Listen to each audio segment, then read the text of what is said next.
कक्षा 9 के विद्यार्थियों, आज हम आपके सामने हिंदी काव्य के बारे में पढ़ाएंगे।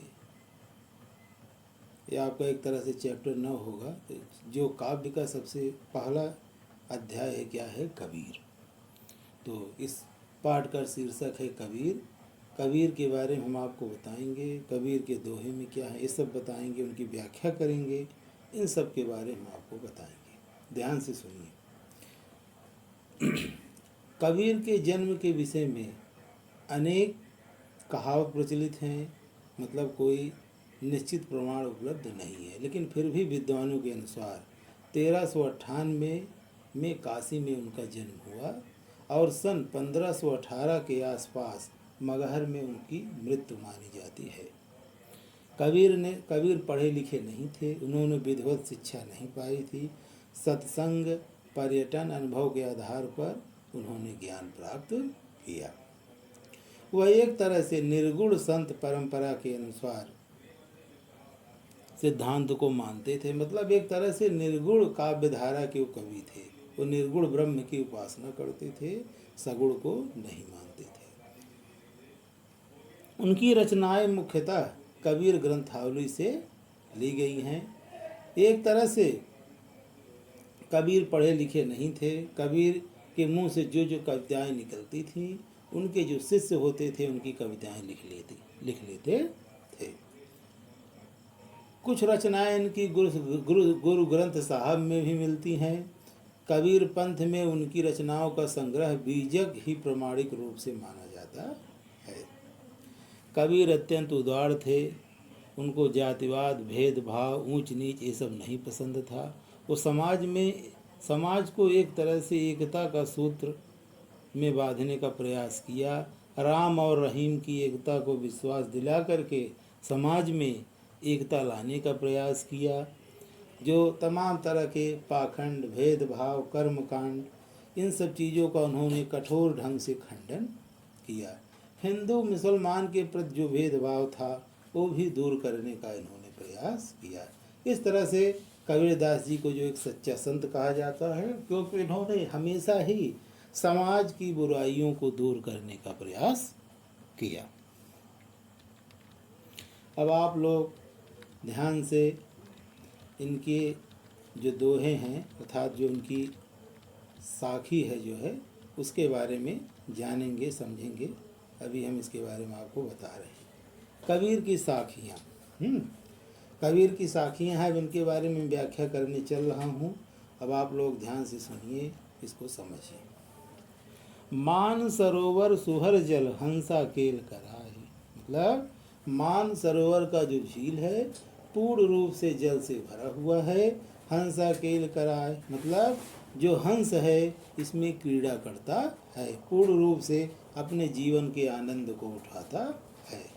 मुक्ता फल मुक्ता चुगए, अब उड़ अनत नहीं, अब उड़ अनत न जाही, मतलब कि वो मोतियों को फल को उसमें चुगता है, अब उसको अन्य झील में जाने की जरूरत नहीं है, क्योंकि मानसरोवर ऐसी झील है वहाँ पर्याप्त रूप में मोती पाई जाती है।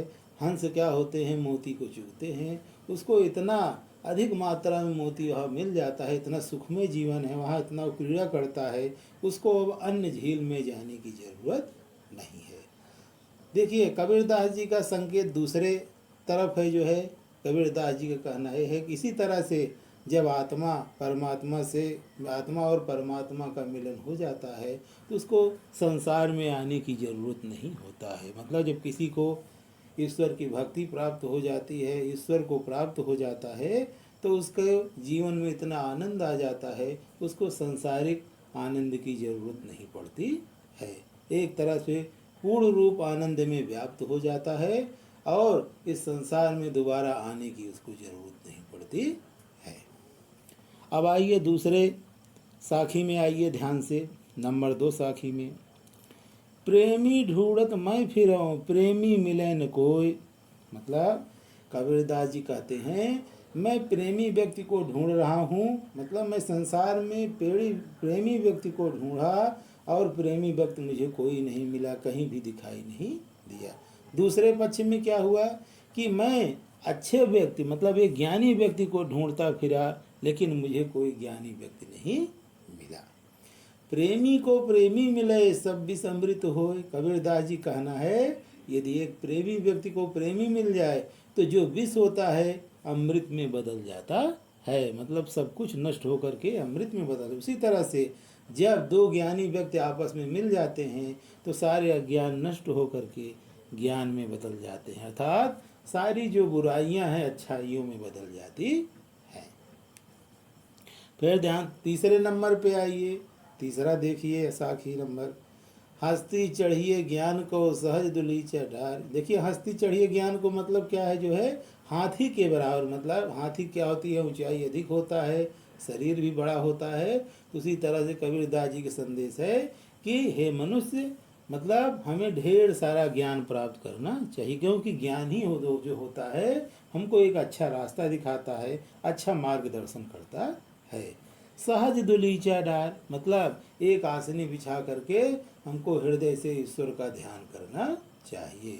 स्वान रूप संसार है भूखम दे झक मार, मतलब ये जो संसार है कुत्ते के समान है, उसको झक मार करके भौंकने देना चाहिए, उसकी बातों में नहीं आना चाहिए। मतलब कबीरदास जी कहना है कि हमको हृदय से ईश्वर के ध्यान में लग जाना चाहिए। ये तो संसार है, संसार में बहुत से बुरे लोग हैं, हमको अच्छा बुरा भला सब कहते रहते हैं, उनके बातों में नहीं आना चाहिए। जो उचित है अच्छा है उसको हमको हृदय से करना चाहिए। अब आइए नंबर 4 में, पखा पखी के कारणे सब जग रहा भुलान, निरपक होई के हरि बजय सोई संत सुजान। कबीरदास जी कह रहे हैं पक्ष विपक्ष के चक्कर में आकर के, मतलब जो संसार का जो ज्ञान था मैं सब कुछ भूल गया था। मतलब कबीरदास जी कहना है दूसरे पक्ष में धार्मिक भेदभाव के चक्कर में आकर के, मतलब ये मुस्लिम धर्म है ये हिंदू धर्म है, इस तरह से धार्मिक भेदभाव के चक्कर में आकर के जो ईश्वर की वास्तविक सत्ता थी, जो ईश्वर का जो वास्तविक ज्ञान था उसको मैं भूल ही गया था। निरपक होई के हरि भजे सोई संत सुजान, मतलब कि धार्मिक भेदभाव के चक्कर में ना फंस करके जो ईश्वर को भजता है वही सच्चा ही ज्ञानी और संत होता है। कबीरदास जी का कहना है कि मैं हिंदू मुस्लिम के भेदभाव को त्याग करके, अर्थात उसमें उनके धार्मिक भेदभाव को त्याग करके ईश्वर को भजता हूँ, अर्थात जो इस तरह से करता है वही सच्चा और ज्ञानी संत होता है।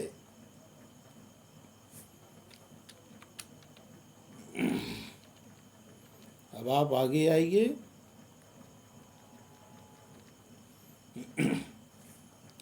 आगे वाले में जैसे नंबर 5 में आइए। अब आप, हिंदू मुआ राम कही मुसलमान खुदाए, कहे कबीर सो जीवता जो दुहू के निकट न जाए। कबीरदास जी कहते हैं हिंदू लोग तो राम नाम के पीछे मर मिटते हैं, मुसलमान तो खुदा के पीछे मर मिटते हैं। अर्थात इन दोनों में धार्मिक भेदभाव है, वो अपने धर्म को ऊंचा मानते हैं, हिंदू लोग मुस्लिम लोग अपने धर्म को ऊंचा मानते हैं, इसलिए दोनों धार्मिक कट्टरता के कारण दोनों एक दूसरे को आपसी भेदभाव की दृष्टि से देखते हैं। कहे कबीर सो जीवता जो दुहू के निकट न जाए। कबीरदास जी कहते हैं इस संसार में जीवित होते हुए न वो लोग एकता से रहते हैं, न दोनों एक दूसरे के पास जाते हैं, हमेशा बैर भाव और शत्रुता की निगाह से एक दूसरे को देखते हैं। अर्थात कबीरदास जी के संदेश ये है, ये सब भेदभाव हमको त्याग देना चाहिए, सभी धर्म समान होते हैं, सबका आदर करना चाहिए, क्योंकि सभी के ईश्वर एक हैं।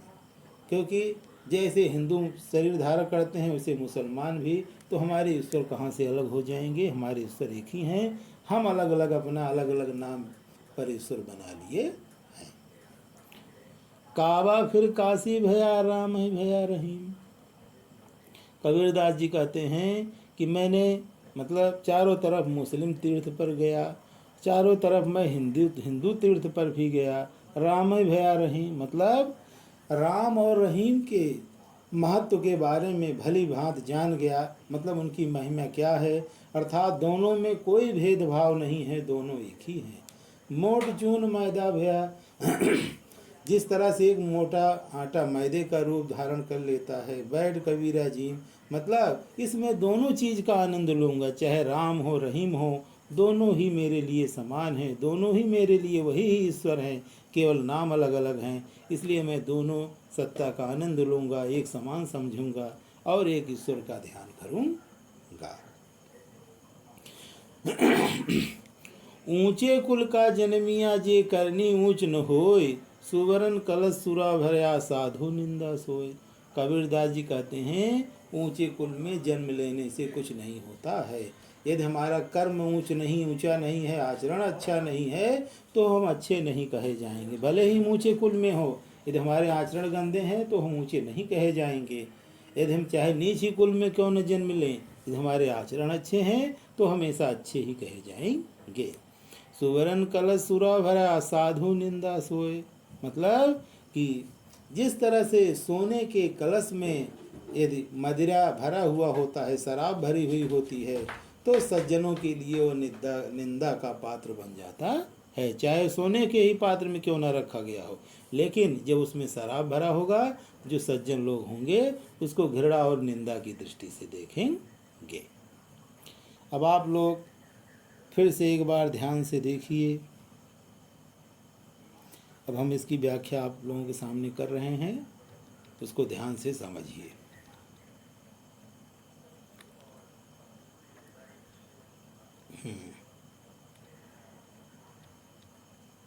फिर से देखिए ध्यान से एक बार। मान सरोवर सुबह जल हंसा केल कराहे, मुक्ता फल मुक्ता चुगय अब उड़ी अनंत नहीं जाए। मान सरोवर का जल पूर्ण रूप से भरा हुआ है, हंस उसमें क्रीड़ा करता है, मोती के फल को चुगता है, अब उड़ करके जो है अन्य जगह नहीं जाना चाहता, क्योंकि उसको सारे सुख सारी तृप्ति उस झील से प्राप्त हो रहे हैं। उसी तरह से एक भक्त होता है, मतलब जब ईश्वर को प्राप्त हो जाता है, जब आत्मा परमात्मा का मिलन हो जाता है, तो उसको इस संसार में आने की ज़रूरत नहीं होती है। और इस संसार का आनंद है उसके सामने उसको तुच्छ लगने लगता है, वहीं ही उसको पूर्ण रूप से आनंद की प्राप्ति हो जाती है। अब आगे वाले में देखिए, प्रेमी ढूंढत मैं फिरऊँ प्रेमी न मिले कोई, प्रेमी को प्रेमी मिले सब विष अमृत होए।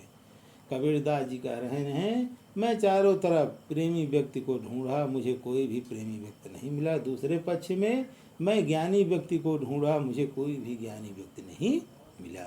प्रेमी को प्रेमी मिले, जब एक प्रेमी व्यक्ति को प्रेमी मिल जाते हैं तो जो सारा विष होता है अमृत के समान हो जाता है। उसी तरह से जब एक ज्ञानी व्यक्ति जब दो ज्ञानी में आपस में मिल जाते हैं तो सारी बुराइयां समाप्त होकर के अच्छाइयों में बदल जाती हैं।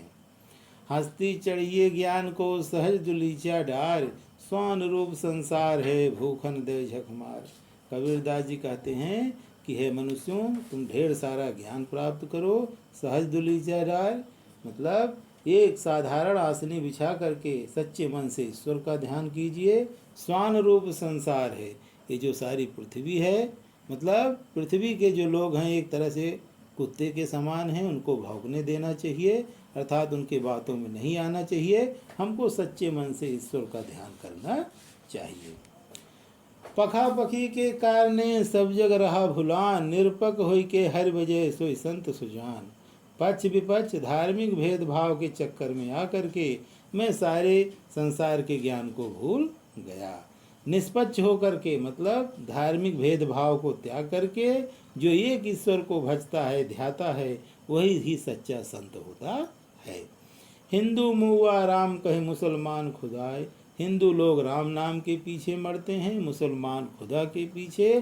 कहे कबीर सो जीवता, मतलब वो लोग धार्मिक भेदभाव के चक्कर में पड़ जाते हैं। वो अपने धर्म को ऊंचा मानते हैं हिंदू लोग, मुसलमान अपने धर्म को। कहे कबीर सो जीवता, जो दुहों के निकट नहीं जाए। जीवित होते हुए संसार में दोनों एक दूसरे के पास जाना नहीं पसंद करते हैं, दोनों एक दूसरे को कट्टर शत्रु की निगाह से देखते हैं। काबा फिर काशी भया राम भया रहीम। कबीरदास जी कहते हैं मैं मुस्लिम तीर्थ के पास गया और हिंदू तीर्थ पर भी गया, राम भया रहीम। राम की भी महिमा को जाना, रहीम की भी महिमा को जाना। मोट चून मैदा भया, जिस तरह से एक मोटा आटा मैदा हो जाता है, अर्थात उसी तरह से राम और रहीम में कोई अंतर नहीं है सब वही, नाम अलग अलग है सबका। बैठ कबीरा जी, अब इन दोनों ही ईश्वर को, मतलब एक ईश्वर के रूप में मैं आनंद लूँगा, मेरे लिए सब दोनों ही समान हैं। अब आगे देखिए, कावा ऊंचे कुल का जन्मिया, जो करनी ऊंच न होय, सुवरन कलश सुरा भरया, साधु निंदा सोय। मतलब ऊंचे कुल का जन्मिया, जे करनी ऊंच न होय, सुवरन कलश सुरा भरा, साधु निंदा सोय। मतलब ऊंचे कुल में, मतलब ऊंचे परिवार में जन्म लेने से कुछ नहीं होता है। यदि हमारा कर्म और आचरण अच्छा नहीं होगा तो हम अच्छे नहीं कहे जाएंगे। यदि हमारा कर्म और आचरण अच्छा होगा तभी हम अच्छे कहे जाएंगे। जिस तरह से सोने के कलश, सोना एक कीमती धातु माना जाता है, अगर उसके भी पात्र में शराब भर दिया जाएगा तो सज्जनों के लिए वो निंदा और घृणा का पात्र बन जाएगा। अब आप लोग ध्यान से इसके अर्थ के बारे में पढ़िएगा। देखिए, जो कबीरदास जी के जो दोहे हैं, साखियाँ हैं, बड़े ही शिक्षाप्रद हैं। हो सकेगा इसको आप लोग याद कीजिएगा, क्योंकि ये हर जगह बोलने के काम में आता है, क्योंकि हमारे लिए एक तरह से शिक्षाप्रद है, हमारे जीवन में भी ये काम में आते हैं। सबसे पहले देखिए, इस अध्याय से संबंधित हम आपको गृह कार्य देना चाहूँगा। देखिए, नंबर 1, आप लोग कबीरदास जी के जीवन के परिचय के बारे में पढ़िएगा, पढ़ करके उनके बारे में लिखिएगा। और दूसरा, जो मैं अभी अर्थ व्याख्या किया साखी के बारे में, उसको आप खूब ध्यान से पढ़िएगा और सब जितने भी साखियाँ हैं उनका अर्थ अपने शब्दों में लिखने का प्रयास कीजिएगा, और इनकी जो साखियाँ हैं इनको भी याद करने का प्रयास कीजिएगा। धन्यवाद।